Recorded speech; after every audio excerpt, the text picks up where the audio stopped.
सामीन वो अपनी ज़िंदगी के इस सबसे ज़्यादा नाकाबिल फ़रामोश वाक़े को बयान करते हुए कहती है कि मैं अपने गाइड जान मोहम्मद के साथ बुरके में मलबूस गधे पर सवार जा रही थी कि अचानक गधे ने सरपट दौड़ना शुरू कर दिया और मेरा गाइड भी पीछे रह गया।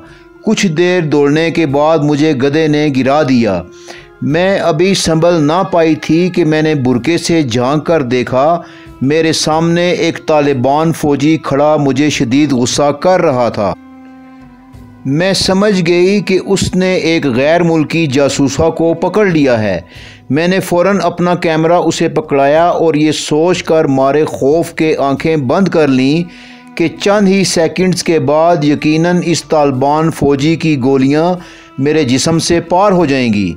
लेकिन फिर सेकंड्स गुज़रते चले गए और मुझ पर उसने गोली ना चलाई। काफ़ी देर बाद जब मैंने आंखें खोलीं तो देखा कि वो तालिबान फ़ौजी वहाँ से जा चुका था और वो ये मालूमात करने गया था कि मैं किसके साथ आई हूँ। उस लम्हे मैंने सोचा कि ये बेहतरीन वक्त है कि मैं यहाँ से भाग जाऊँ, सो मैं भाग गई। कुछ देर बाद जब मैंने पीछे मुड़ के देखा कि कई अफराद मेरे साथी गाइड को मार पीट रहे थे और उनके गिर्द कई लोग जमा थे। मेरे कदम रुक गए और मैं पलट कर वापस उनके पास आ गई।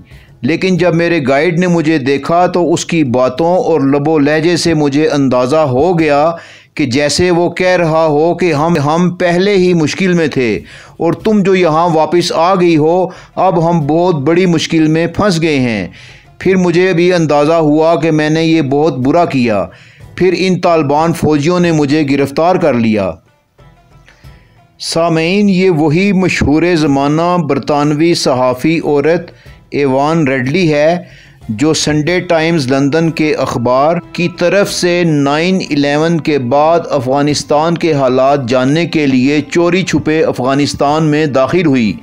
इसने 2 दिन में अपना काम मुकम्मल तो कर लिया, लेकिन फिर वापसी के दौरान जब वो गधे पर सवार थी तो पकड़ी गई। सामीन, पहले हमारी इस वीडियो को लाइक करें, दस्तक टीवी को सब्सक्राइब करें और बेल आइकन भी प्रेस करें ताकि आपको हमारी मालूमाती वीडियोज़ मिलती रहें।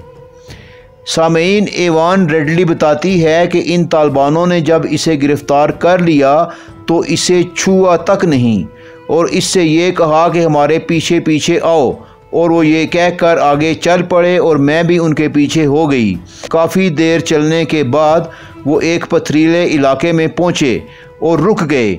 अब मैं समझ गई कि ये लोग तो फंडामेंटलिस्ट मुसलमान हैं और मुझे यहाँ संगसार करने के लिए लाए हैं।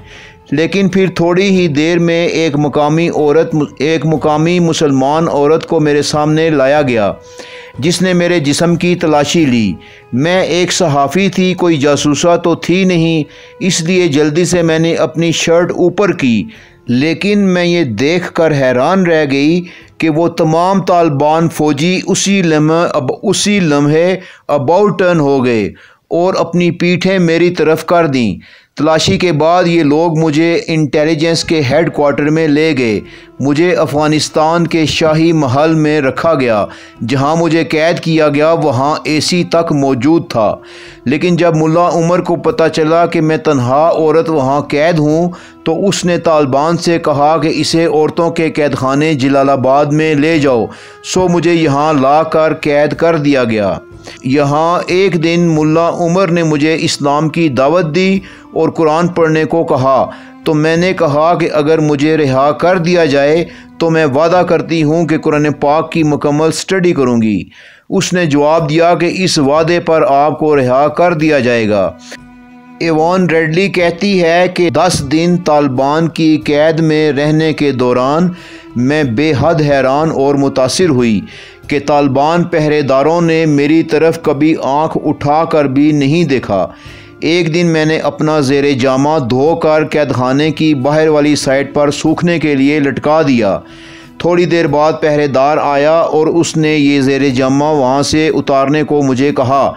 मैंने जानबूझकर ना कर दी कि देखूँ ये क्या सज़ा देंगे, لیکن پھر کافی دیر بعد طالبان کا ایک کمانڈر آیا اور اس نے کہا بی بی یہ زیر جامہ دیکھ کر کسی بھی فوجی کے دل میں گندے خیالات آ سکتے ہیں، اخلاقی طور پر بھی یہ بہت بری بات ہے، اس لیے برائے مہربانی اس زیر جامہ کو یہاں سے اتار دیں۔ تو میں نے اسے اتار دیا۔ 10 دن تک طالبان کی قید کے دوران میں نے محسوس کیا کہ جن کو مغرب کے لوگ ان پڑھ، گوار اور جاہل سمجھتے ہیں وہ ہم سے کئی گنا زیادہ تہذیب یافتہ ہیں۔ سچ پوچھیں تو تہذیب میں نے انہی سے سیکھی ہے۔